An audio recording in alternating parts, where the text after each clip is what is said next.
ज्ञान वाणी का नव उपहार, पहुंची शिक्षा आपके द्वार, पढ़े लिखे और बने कुशल, ज्ञान वाणी का उद्देश्य सफल। ज्ञान वाणी। नमस्कार श्रोताओं, स्वागत है आप सभी का हमारे ज्ञान से भरपूर कार्यक्रम साप्ताहिक ज्ञान पत्रिका में। आज के अंक में आपके साथ हूँ मैं हरप्रीत कौर। श्रोताओं, शिक्षा हमारे जीवन का एक अनिवार्य हिस्सा है। इसी महत्व को समझते हुए हम इस कार्यक्रम के माध्यम से आप तक सभी महत्वपूर्ण जानकारियाँ पहुँचाते हैं। तो चलिए कार्यक्रम में आगे बढ़ते हैं और सबसे पहले आपको देते हैं मुख्य जानकारियाँ संक्षेप में। इग्नू में जुलाई 2023 सत्र के लिए एडमिशन जारी। जानकारी देंगे PG diploma in journalism and mass communication program की। और इग्नू ने आयोजित किया इंडिया आर्ट एग्जीबिशन। आप सुन रहे हैं साप्ताहिक ज्ञान पत्रिका सिर्फ ज्ञानवाणी FM 105.6 मेगाहर्ट्ज पर। श्रोताओं, इग्नू के विभिन्न स्कूलों द्वारा कई कार्यक्रम संचालित किए जाते हैं जिनमें शिक्षार्थी एडमिशन लेकर अपना करियर बना सकते हैं। हम आपको बता दें कि जुलाई 2023 के एकेडमिक सेशन के लिए इग्नू में एडमिशन जारी है। अगर आप भी इग्नू के विभिन्न पाठ्यक्रमों में एडमिशन लेना चाहते हैं तो आप 30 जून 2023 तक एडमिशन ले सकते हैं। अधिक जानकारी आप इग्नू की ऑफिशियल वेबसाइट www.ignu.ac.in से प्राप्त कर सकते हैं। आप वेबसाइट पर लॉगिन करके प्रोस्पेक्टस डाउनलोड कर सकते हैं और सभी प्रोग्राम्स की डिटेल्ड इंफॉर्मेशन प्राप्त कर सकते हैं।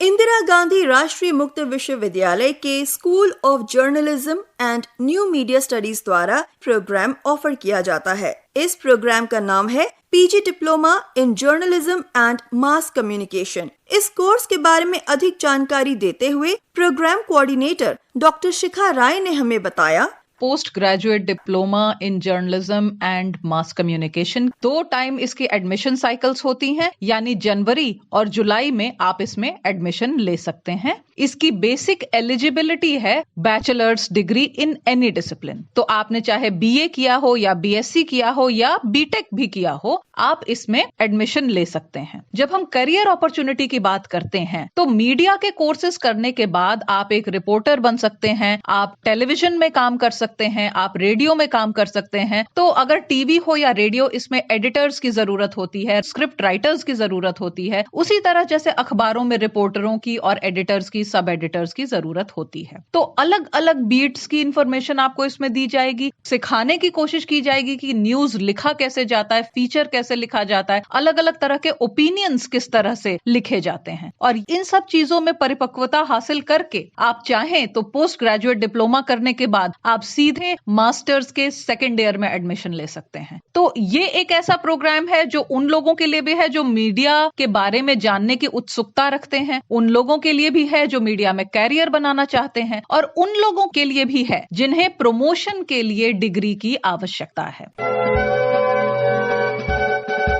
इंदिरा गांधी राष्ट्रीय मुक्त विश्वविद्यालय में हर वर्ष लाखों छात्र इग्नू के विभिन्न प्रोग्राम्स को सफलतापूर्वक पूरा करके अपने करियर में आगे बढ़ते हैं। ये छात्र इग्नू की मदद से अपने भविष्य को उज्जवल बनाते हैं और भावी छात्रों के लिए प्रेरणा स्रोत बनते हैं। इग्नू की एक ऐसी ही पूर्व छात्रा डॉक्टर कविता काम्बोज, जिन्होंने इग्नू के स्कूल ऑफ मैनेजमेंट स्टडीज से PhD कंप्लीट किया है, उन्होंने अपने विचार हमारे साथ साझा किए और हमें बताया, मैंने अपनी PhD की है from the school of management studies under department of commerce. मेरा एक्सपीरियंस इग्नू के साथ बहुत ही अच्छा रहा है, क्योंकि यहाँ पर सबसे बड़ी चीज जिसके ऊपर एक इंटरेस्ट बच्चों का दिखाया जाता है वो है पब्लिकेशंस। और जिस तरह से आप अपना जो इंटरेस्ट एरिया है या फिर जो आपने अभी तक काम किया है वो आप उसको कैसे प्रेजेंट करते हो और बच्चों के अंदर कैसे कॉन्फिडेंस लाया जाता है, वो एक अच्छी चीज यहाँ पर सिखाई जाती है। मैंने अपनी PhD की है प्रोफेसर नवल किशोर सर के अंडर, और उन्होंने जिस तरह से एक फादर की तरह साथ दिया है, बिल्कुल जैसे छोटे बच्चे को उंगली पकड़ के चलना सिखाया जाता है, बिल्कुल वैसे ही उन्होंने मेरा साथ दिया है इस PhD को कंप्लीट करने में। इंदिरा गांधी राष्ट्रीय मुक्त विश्वविद्यालय के school of performing and visual arts द्वारा master of arts in drawing and painting के छात्रों के लिए 5 जून 2023 से 14 जून 2023 के दौरान एक प्रैक्टिस कम वर्कशॉप का आयोजन किया गया। ये आयोजन टर्म एंड प्रैक्टिकल एग्जामिनेशन के अंतर्गत किया गया। इग्नू द्वारा प्रदान किए गए इस प्लेटफॉर्म पर छात्रों को अपनी रचनात्मक और कलात्मक प्रतिभा दिखाने का मौका मिला। इस आयोजन के दौरान इग्नू के कुलपति प्रोफेसर नागेश्वर राव ने इग्नू के अन्य पीवीसीज, रजिस्ट्रार और की ऑफिशियल्स के साथ मिलकर स्टूडेंट्स के साथ इंटरैक्ट किया और उन्हें उनके भविष्य के लिए शुभकामनाएं भी दी। तो श्रोताओं, ये थी इग्नू से संबंधित मुख्य जानकारियाँ। आप सुन रहे हैं साप्ताहिक ज्ञान पत्रिका।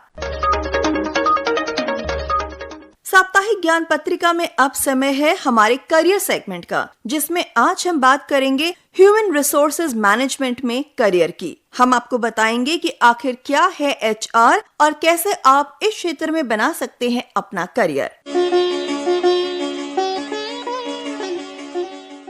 श्रोताओं, एचआर की फुल फॉर्म होती है ह्यूमन रिसोर्स। यदि आप भी एचआर मैनेजर बनना चाहते हैं तो हम आपको बताएंगे कि किस तरह आप इस क्षेत्र में अपना करियर बना सकते हैं। जब भी आप किसी कंपनी में इंटरव्यू देने जाते हैं तो आपका पहला परिचय एचआर मैनेजर से होता है, जो आपका इंटरव्यू लेता है। एचआर संगठन में एम्प्लॉय की भर्ती करने के साथ साथ प्रशासनिक कार्यों की प्लानिंग, डायरेक्शन और कोऑर्डिनेशन भी करते हैं। अगर आप भी एचआर मैनेजर बनना चाहते हैं तो इसके लिए आपके अंदर कुछ स्किल्स का होना आवश्यक है। आपके अंदर सबसे पहले अच्छे कम्युनिकेशन स्किल्स होने चाहिए, क्योंकि एचआर के क्षेत्र में करियर बनाने के लिए अगर आपके पास बढ़िया कम्युनिकेशन स्किल्स हैं तो ये आपका एक प्लस पॉइंट है। एचआर मैनेजमेंट में कम्युनिकेशन बहुत ही महत्वपूर्ण है, क्योंकि एचआर प्रोफेशनल बिजनेस और एम्प्लॉय के बीच एक महत्वपूर्ण लिंक है। इसके अलावा आप एक एडमिनिस्ट्रेटिव एक्सपर्ट भी होने चाहिए।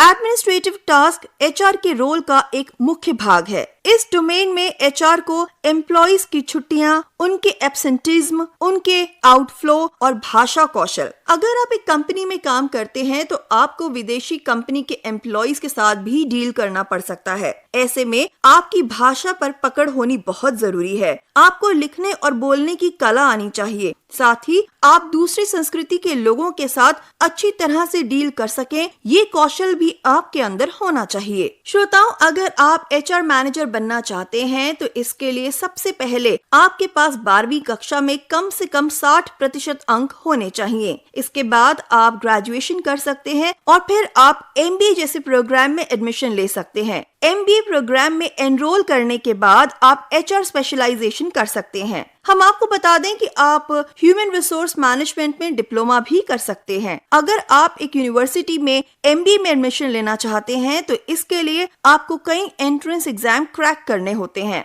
चलिए अब हम बात करते हैं एचआर कोर्स करने के बाद अवेलेबल करियर स्कोप पर। अगर आप एचआर कोर्स कर चुके हैं या करना चाहते हैं तो इसके बाद आप human resource journalist, HR recruiter, HR specialist, compensation manager, employee relations manager, chief human resources officer, training and development officer और एचआर कंसल्टेंट के रूप में काम कर सकते हैं। तो श्रोताओं, ये था हमारा आज का करियर सेगमेंट, जिसमें हमने आपको बताया कि किस तरह से आप ह्यूमन रिसोर्स के क्षेत्र में अपना करियर बना सकते हैं।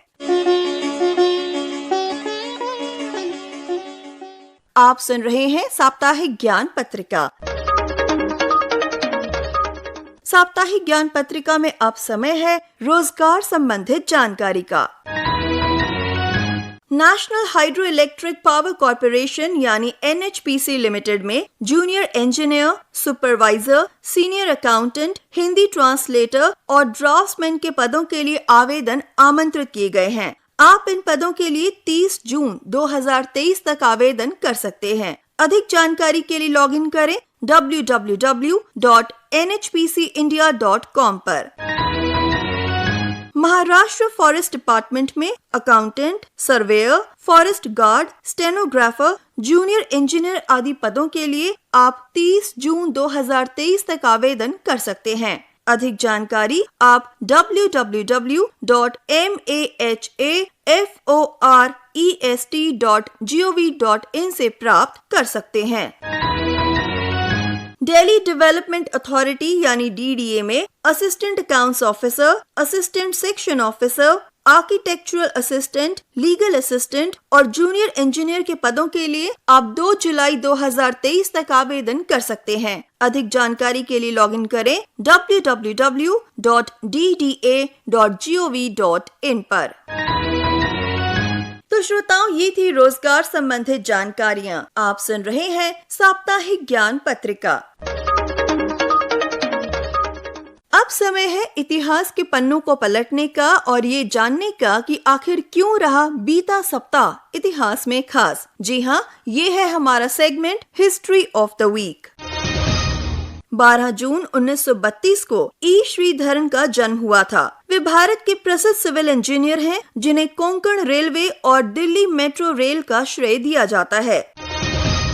13 जून 2019 को प्रसिद्ध लेखक अमिताभ घोष को अंग्रेजी में भारतीय साहित्य के संवर्धन में उनके योगदान के लिए 54वें ज्ञानपीठ पुरस्कार से सम्मानित किया गया। वे इस पुरस्कार से सम्मानित होने वाले पहले अंग्रेजी लेखक हैं। 14 जून 2004 में विश्व स्वास्थ्य संगठन यानी वर्ल्ड हेल्थ ऑर्गेनाइजेशन ने विश्व रक्तदाता दिवस मनाने की शुरुआत की थी। 15 जून 1667 को पहली बार इंसान का blood transfusion French doctor Jean Baptiste Denis ने किया।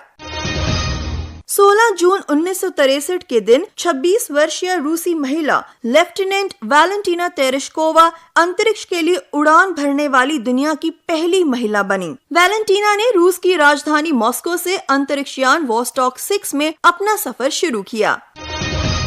और 17 जून 1970 को अमेरिका के शिकागो में पहली बार किडनी प्रत्यारोपण का ऑपरेशन हुआ। तो श्रोताओं, ये थी बीते सप्ताह के इतिहास से जुड़ी कुछ रोचक और महत्वपूर्ण जानकारियाँ। आप सुन रहे हैं साप्ताहिक ज्ञान पत्रिका। श्रोताओं, अब समय है हमारे स्पेशल सेगमेंट का, जिसमें आज हम बात करेंगे वर्ल्ड ब्लड डोनर डे की, यानी विश्व रक्तदाता दिवस की।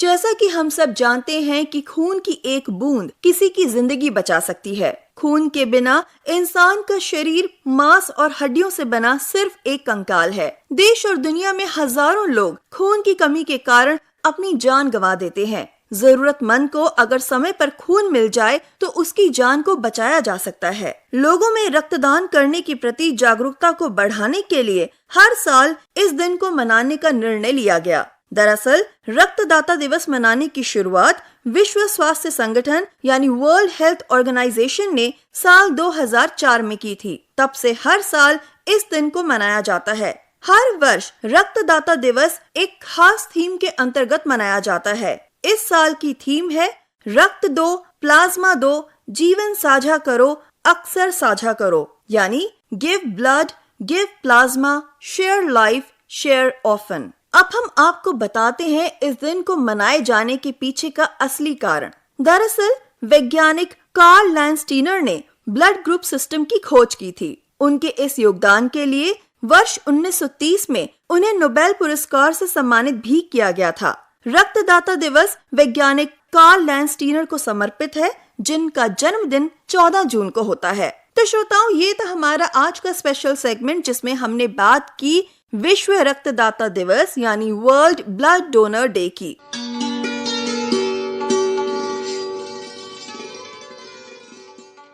श्रोताओं, आप सुन रहे थे साप्ताहिक ज्ञान पत्रिका सिर्फ ज्ञानवाणी FM 105.6 मेगाहर्ट्ज पर। हमारा ये कार्यक्रम आप सुनते हैं हर शनिवार सुबह 10:30 बजे सिर्फ ज्ञानवाणी FM 105.6 मेगाहर्ट्ज पर। आज के इस कार्यक्रम को आप तक पहुंचाने के लिए तकनीकी सहयोग दिया PP शर्मा ने, आलेख रहा तरन्नुम जहां का, संपादन किया सदन लाल ने और प्रस्तुत करता थे मुकेश सक्सेना। आज के इस अंक से मैं आपकी उद्घोषिका हरप्रीत कौर अब आपसे लेती हूँ इजाजत। नमस्कार। ज्ञान वाणी का शिक्षा